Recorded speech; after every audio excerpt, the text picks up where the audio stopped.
Assalamualaikum warahmatullahi wabarakatuh. Para hadirin, sebelumnya saya ingin menyampaikan sedikit pengenalan kepada sosok ulama yang ada di depan kita semua. Beliau bernama Syekh Ahmad Muhammad Hasan. Beliau merupakan dai ya, sekaligus lulusan dari Universitas Al-Azhar Kairo yang mengambil takhusus ya, program studi ilmu Al-Quran dan Qiraat. Insya Allah beliau pada sore hari ini akan menjelaskan kepada kita tentang tata cara membaca surah Fatihah yang baik dan benar dari segi tajwid dan makhrajnya. Insya Allah nanti juga di akhir sesi kita akan ada ijazahan untuk membaca surah Al-Fatihah. Mari kita sama-sama menyimak apa yang akan beliau sampaikan, dan insya Allah saya akan menerjemahkan apa yang beliau sampaikan secara umum. Semoga kita mendapatkan kebermanfaatan dari perkataan beliau. Amin ya rabbal alamin. أعوذ بالله من الشيطان الرجيم بسم الله الرحمن الرحيم الحمد لله رب العالمين وصلاة وسلاما على المبعوث رحمة للعالمين سيدنا محمد أشرف الخلق والناس أجمعين. Alhamdulillah, puja dan puji syukur beliau haturkan kehadirat Allah Subhanahu wa Ta'ala, serta salawat dan salam kepada semulia-mulianya makhluk yang ada di muka bumi, yaitu baginda Rasulullah Sallallahu Alaihi Wasallam. Beliau ucapkan salawat dan salam kepadanya. اللهم صل وسلم وبارك على سيدنا محمد القائل خيركم من تعلم القرآن وعلمه. Salawat dan salam semoga tercurahkan kepada hadirat baginda Rasulullah Sallallahu Alaihi Wasallam yang beliau bersabda bahwasanya sebaik-baiknya manusia adalah mereka yang belajar dan mengajarkan Al-Quran. بادئ ذي بدء أحييكم جميعا بتحية الإسلام السلام عليكم ورحمة الله وبركاته. Pada kesempatan yang berharga ini, beliau haturkan kepada kita semua salam sejahtera dengan kalimat yang diajarkan oleh Islam, yakni kalimat Assalamualaikum warahmatullahi wabarakatuh. هيا بنا جميعا نفتح كتاب الله لننعم ونمتع أنظارنا وعقولنا بنور نزل على نور، وهو القرآن الذي نزل على قلب النبي عليه الصلاة والسلام حيث قال قد جاءكم من الله نور.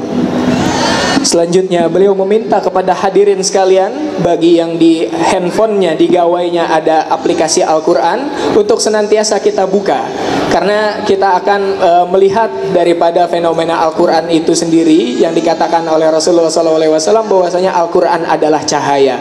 Mari kita buka Al-Quran kita masing-masing untuk kita menyimak penjelasan daripada yang akan beliau sampaikan. Hayya naqra wa nata'allam حتى نرقى. لماذا القراءة؟ لأن النبي صلى الله عليه وسلم قال من قرأ حرفا من كتاب الله فله به حسنة والحسنة بعشر أمثالها. Kita penting untuk membaca Al-Quran dengan baik dan benar, karena sebagaimana yang Rasulullah SAW sabdakan bahwasanya barang siapa yang membaca surah Al-Quran satu ayat, satu kalimat daripada huruf-huruf Al-Quran, maka ia akan mendapatkan satu pahala darinya, yang satu pahala tersebut akan melahirkan 10 kebahagiaan, 10 kebaikan daripadanya. فإذا قرأنا تعلمنا فإذا تعلمنا منحنا الله تبارك وتعالى المنزلة الأعلى، وهي كما قال النبي عليه الصلاة والسلام الماهر بالقرآن مع السفرة الكرام البررة وهم الملائكة. Selanjutnya, setelah nanti kita akan sesi baca Al-Quran, dan setelah kita nanti di luar daripada majelis ini kita membaca Al-Quran, diharapkan kepada kita untuk menjadi orang yang mahir dalam membaca Al-Quran. Karena ketika seseorang telah menjadi orang yang mahir dan mampu mengajarkan Al-Quran, disabdakan oleh Rasulullah SAW, sesungguhnya orang tersebut akan berada di tempat yang sama bersama makhluk yang paling mulia, yaitu para malaikat. والقرآن بذاته هو أبو العلوم وسبب الفتح في جميع العلوم. Al-Quran itu adalah pintu utama daripada pengantar sebelum belajar ilmu-ilmu lainnya. Karenanya penting bagi kita untuk terlebih dahulu menguasai Al-Quran sebelum kita masuk untuk mempelajari ilmu-ilmu lainnya. هيا بنا نصحح أعظم سورة نزلت على قلب النبي عليه الصلاة والسلام التي قال عنها الله تبارك وتعالى ولقد آتيناك سبعا من المثاني والقرآن العظيم. Marilah kita sama-sama untuk membuka. Insya Allah nanti beliau akan membaca, kemudian para hadirin dapat mengulang daripada apa yang beliau bacakan. Insya Allah surah yang akan dibacakan ini adalah surah yang penting untuk kita semua, yang sebagaimana disabdakan oleh Rasulullah SAW bahwasanya Allah menurunkan 7 surah yang memiliki keistimewaan, dan diantaranya adalah surah Fatihah. Mari kita buka sama-sama.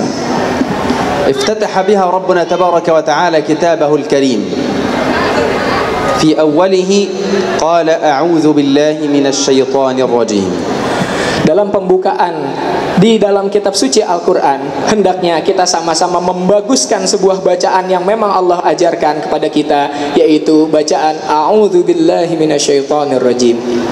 أول حرف معنا هو الهمزة، والهمزة تأتي على نوعين في القرآن الكريم، إما همزة قطع وإما همزة وصل.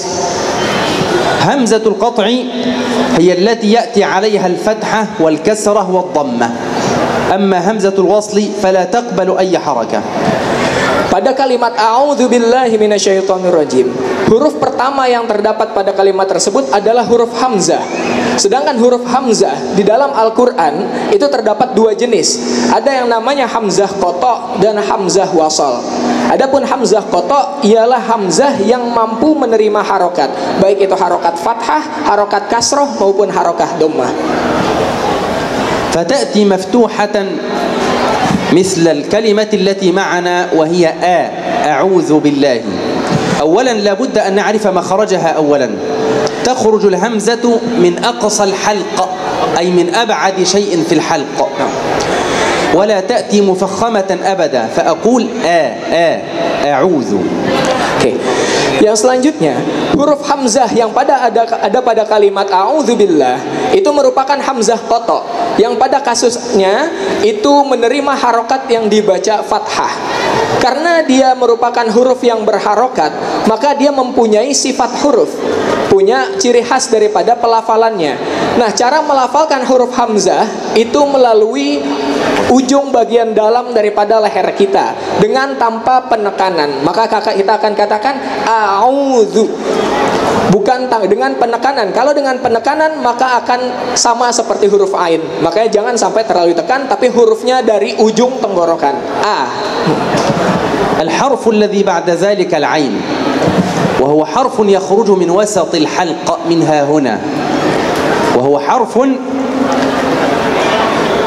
الصوت فيه لا يحبس ولا يجري بزيادة، إنما هو بين، ولذلك له صفة تسمى بصفة البينية أو التوسط، فأقول أعوذ.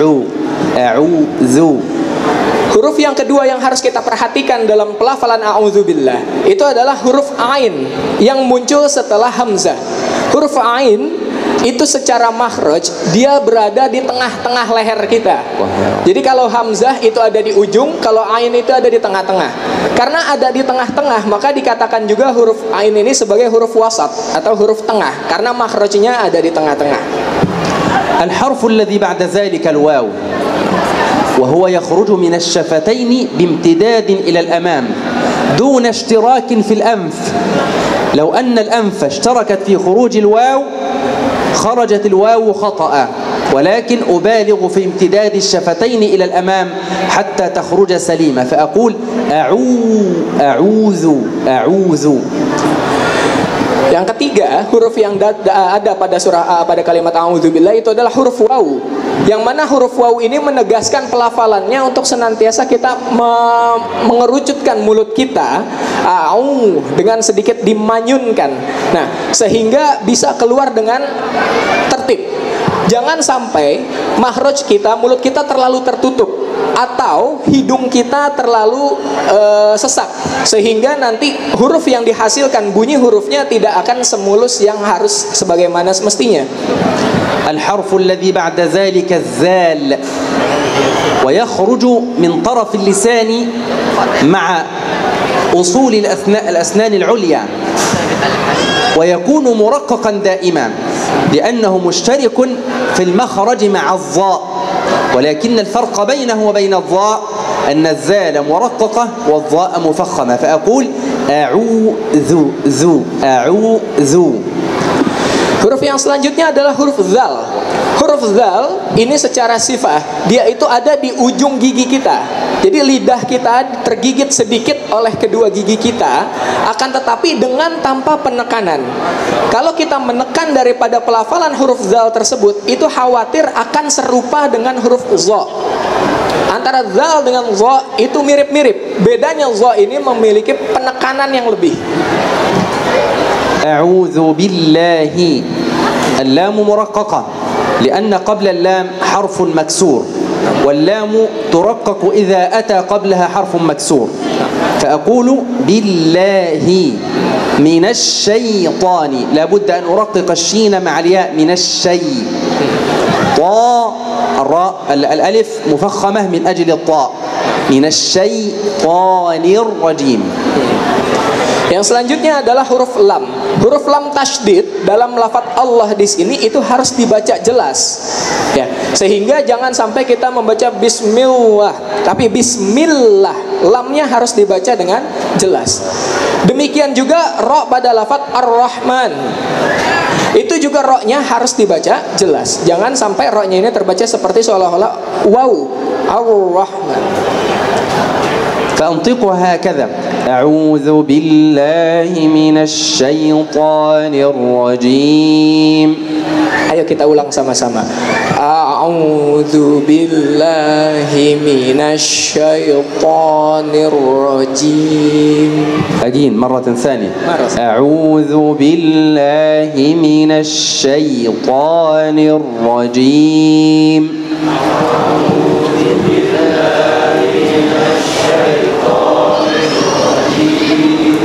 بسم الله الرحمن الرحيم.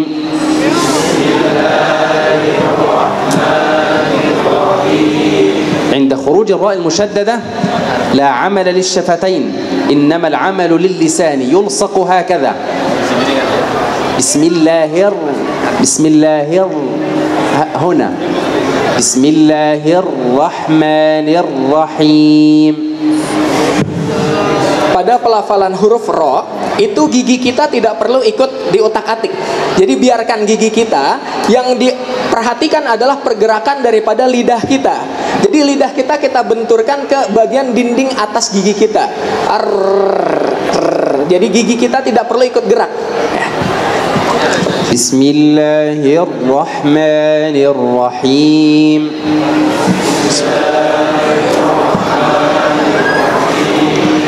Alhamdulillahi Rabbil Alamin.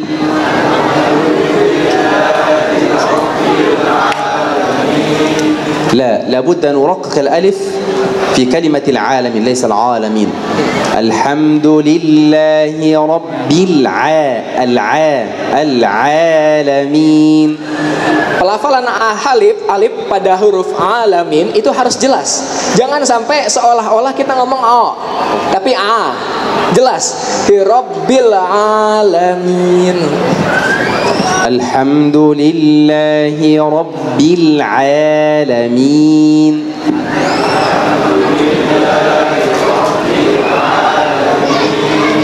Ar-Rahmanir Rahim. لا يصح أن أقول بسم الله هذا خطأ. بسم الله الشفتين ثابتتين مكانهما. Pada pelafalan ro Yang tadi beliau pengen tegaskan kepada kita, banyak dari kita masih yang roknya itu tertutup mulutnya. Jadi jangan sampai keadaan gigi depan ini ikut-ikut gerak. Cukup biarkan gigi terbuka, kemudian yang difokuskan itu adalah pergerakan lidah kita. Jadi bukan arwah, tanpa gerakin gigi, tanpa gerakin rahang kita. Bismillahirrahmanirrahim.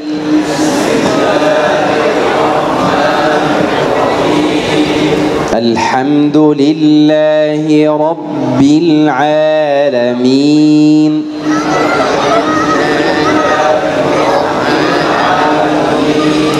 رب العالمين لها وقت زمني لابد أن تستوفيه، لأن الباء المشددة باثنين باء وباء، فهذه لها وقت وهذه لها وقت، فتأخذ وقتا كافيا في نطقها.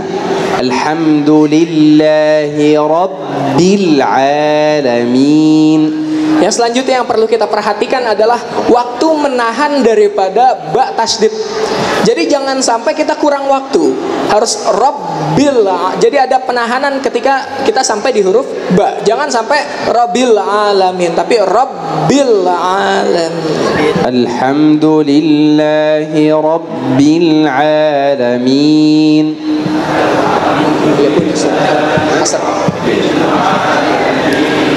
الرحمن الرحيم مالك يوم الدين. لابد من كسرة الكاف. مالك يوم الدين.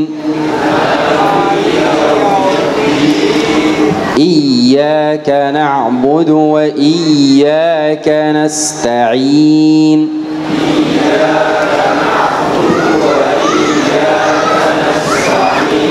عندما أنطق الياء المشددة لا أقطع صوتها، لا أقول لا، هذه الياء يجري فيها الصوت. إياك نعبد.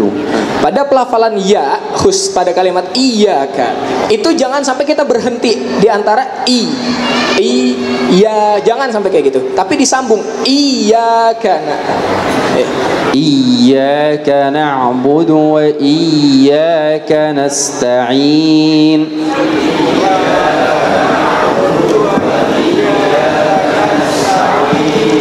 Ihdinas siratal mustaqim. لا عمل للشفتين أيضا في الصاد. لأن الصاد تخرج من اللسان والأسنان. الشفتين ثابتتين. اهدنا الصي. Selanjutnya pada pelafalan huruf shad.